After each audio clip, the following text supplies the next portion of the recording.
So we're going to talk about the most important information security policy of all. This is the overarching information security policy that you're going to put in place. And it's the one that, in actual fact, is supported by many other policies. And we'll talk about those others, but this is absolutely mandatory. We're going to take a look at where it's first mentioned within the standard, and then we'll take a look at an example of what the policy should look like, and we'll pull that apart as well. Here we are in the actual standard itself, and as you can see, we're in the leadership section, and we will talk about leadership on a separate video, but this is where we first meet the information security policy. You can see here it actually states right from the outset the top management shall demonstrate leadership by doing the following, and it states that it's about ensuring the information security policy and the objectives are established and are compatible with strategic direction of the organization. It then has a whole section here which talks about policy 5.2, and whilst I'm not going to go into this in great detail here because I want to cover leadership on a other video, I will say just a few things. You'll notice it does say that the information security policy, it's not plural, it's singular. It's talking about one document. It will be available as a documented information, not documents with an S. It's not plural, it's singular. So again, this is where the approach that we take is that we will have one separate information security policy, and we will have supporting policies either in one policy pack, or we will have separate policies supporting these overarching policy. This is why it's so important. But again, as I said, I'm not going to go into much detail here because I want to do leadership its due justice in a video all of its own. The final point I will say here, though, is again just to draw your attention to this point here where it says it includes a commitment to continual improvement.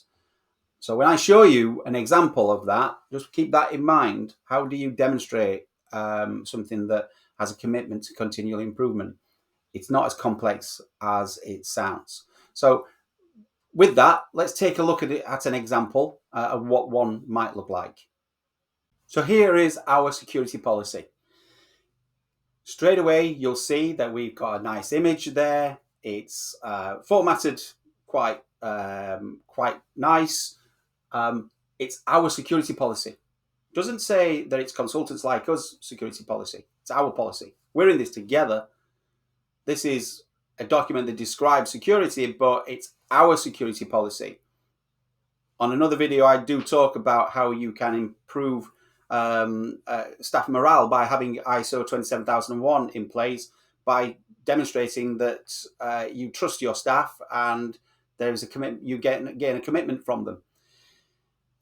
This is one example, very subtle example, but straight away you can see, right, the very second sentence on this, or the first sentence under the title, what is this about, this document? Well, it's about making consultants like us a safe and secure place to work. Boom. No ambiguity there. This is telling you exactly what we expect this document to do for us. Of course, 27001 has a certain requirements around document management, and it expects to have that documents are owned. So we have a control panel, and that just simply states who the document's prepared by, who it's owned by, when it was effective, when it became effective, who last updated it, and when the next review is. And that's important as well because policies should be reviewed periodically. Now, how often should you review policies? In our opinion, they should be reviewed on an annual basis. If you have policies that haven't been updated in the last 2, 3, 4 years, then consider the world that we had 3 or 4 years ago. It's a very different place to where we are today. So your policies need to be reviewed on a regular basis. And they need to have a version control so people know that they're looking at the live version, the most up-to-date version. So let's go straight into the document itself. Again, just remembering something that I say over and over again. Nowhere does it say within ISO 27001 that policies need to be boring. You can use graphics, you can use imagery. You should keep the intended audience in mind, and remember that these are your policies. If you are a young, hip web development company that talks about how agile you are and how you attract the best talent and the coolest kids on the block, brilliant. Well, why aren't your policies reflecting that personality? Why are they boring and dry and difficult to navigate? Make them sound like you. They should be in your voice. Every organization, irrespective of size, has a style and a voice and a way of articulating itself. That should be reflected in your policies. And the information security policies that you're looking at here does exactly that. And it certainly does it for us. As you can see here, information security as an introduction. I love a good quote, so you'll see those on many of my documents. And as you can see here, it states, the good we secure for ourselves is precarious and uncertain until it is secured for all of us and incorporated into our common life. Jane Addams. A great quote to start with, because again, it's imploring the reader to think about this as this is a common battle and we all have a part to play, and we need to incorporate it not just whilst you're working at consultants like us, but in your common life. You need to be thinking about security in every interaction that you have. This is how you build a culture. My word, we're already building a culture and we're only in the first information security policy. But is it a policy? Because I've used a key word here, and it's not policy, it's pledge. This is our information security pledge. It's our promise. We could almost replace that pledge to vow. We're going to do this. Remember, information security policies are a statement of fact, a statement of truth. This is what a policy is. So, as you can see here, I've stated that at consultants like us, at your company, we fundamentally believe in the importance of protecting our clients, employees, shareholders, and other interested parties' data and information. Now, key words there, interested parties. Instantly, the external auditor is now looking at this and thinking, I know what you're talking about, because you're doing ISO 27001. To your team, you can just simply use the phrase interested party, because they will see themselves as I'm interested in this and I know what an interested party is. Some may ask you what an interested party is, but it's doubtful. Most will get that term. But it states here as well, remembering what it said in the standard, that you have to demonstrate a continually improving, or a commitment to continually improving 27001.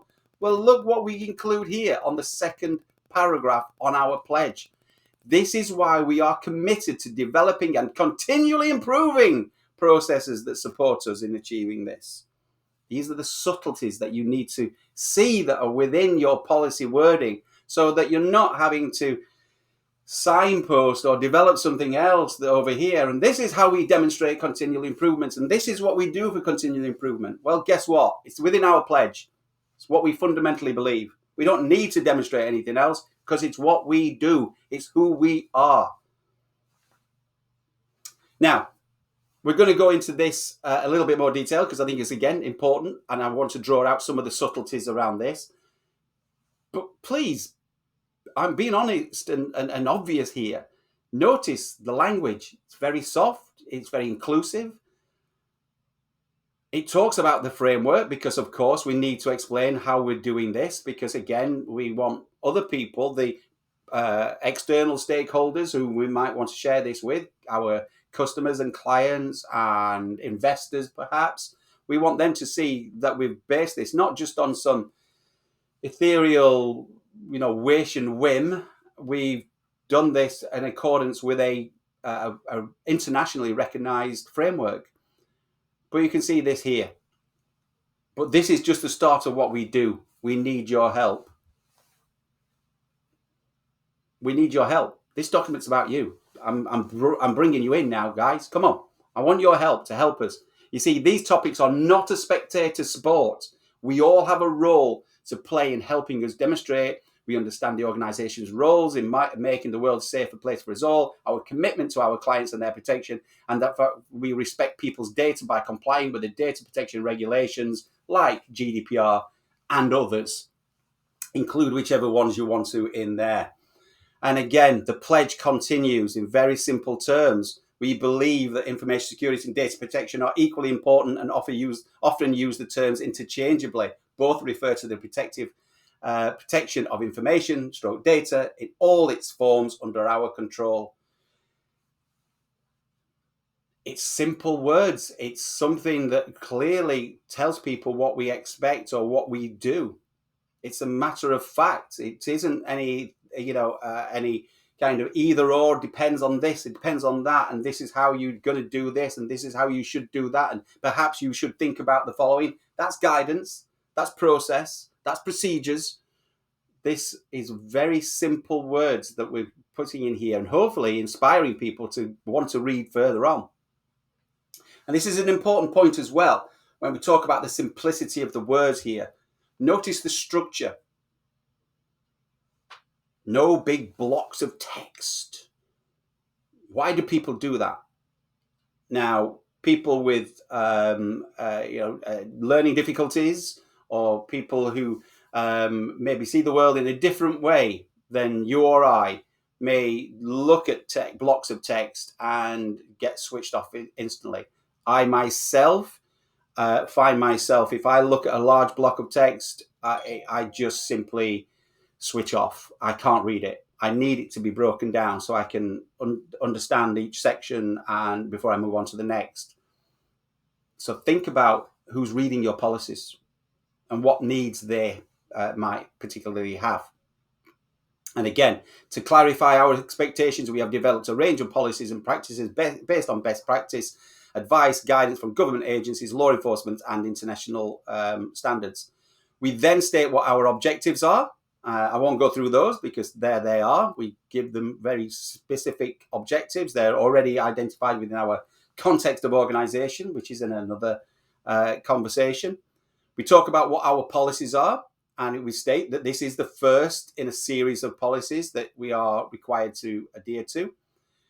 And then we make a commitment to them. At all times, we commit to acting diligently, fairly, lawfully, and in a transparent manner in our interactions with data and information. We ensure our policies and practices are implemented in a way that supports you and our stakeholders. Security must be central to what we do. Now, you'll see here that I also have a key point. Remember, you are helping consultants like us and the world to be a safer place to work and live. Please believe us when we say we can't do this without you. We all have a role to play, so thank you for your commitment in this matter. I then like to include a picture of me or the head of the organization, and importantly, I get them to sign it. Why? Well, have you ever used the word or the term noteworthy? That's noteworthy, as in that's important enough to write it down. That's because it's important. Also, when was the last time you signed anything? Physically signed something? Probably, if you're married, on your marriage certificate. Maybe when you were signing, for a mortgage. Maybe you had to sign for an important document if you were opening an office, a legal aspect that you will have had to put your signature to. Very rarely do we sign things these days. But what I like to do is I like to print out the policy, this headline policy, put it in front of the owner of the organization and say, read that. Are you comfortable with it? Please sign it.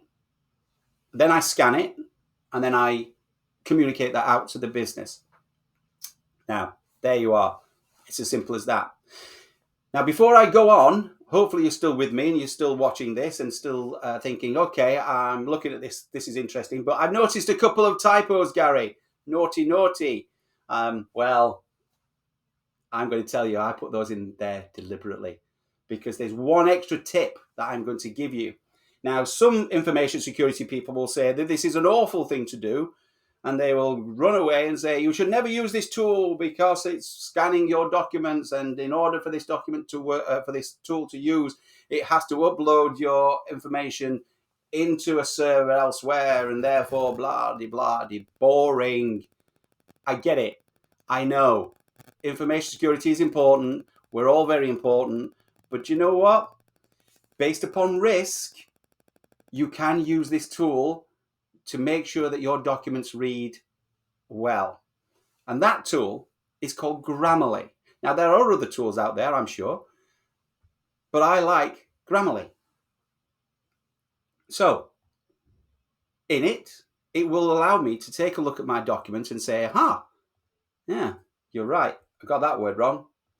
That spelling's incorrect. What's this? At all times. Should have used a comma there. Okay, fine. What about this part here? We ensure our policies are implemented to support you and our stakeholders so that they do not slow you down. Yeah, I prefer that actually. So I'm going to change that wording.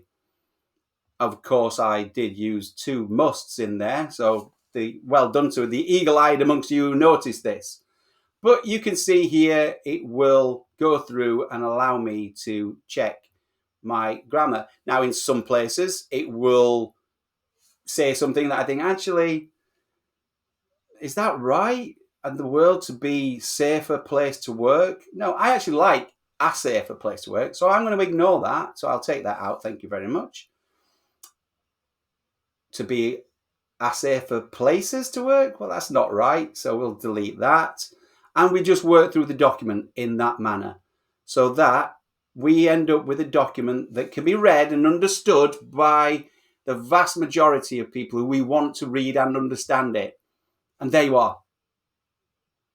That is a policy. Oh, by the way, you'll notice at the bottom of this, it has the classification. We'll cover classifications in another video, but it's important that all documentation associated to ISO 27001 and indeed for your organization should carry some form of classification. And we'll explain about classifications and what internally protected means at some other point. But there you are. You can see we have a very simple, very attractive, I like to think, overarching information security policy that is just 3 pages long. Information security policies should not be difficult to read. We've just gone through the top level, high level information security policy. All I'm going to ask you to do now is, if you do have a information security policy, is go and take a look and compare it to what you've just seen. How easy is yours to read and understand and to follow, as in to implement? Because if it isn't easy, or if you can't implement it, you can't understand it, then what's the point? There you are. I hope that was useful. I hope that was interesting. Until next time, thank you very much for watching. And don't forget to like, comment, and subscribe, and share the document too. See you soon.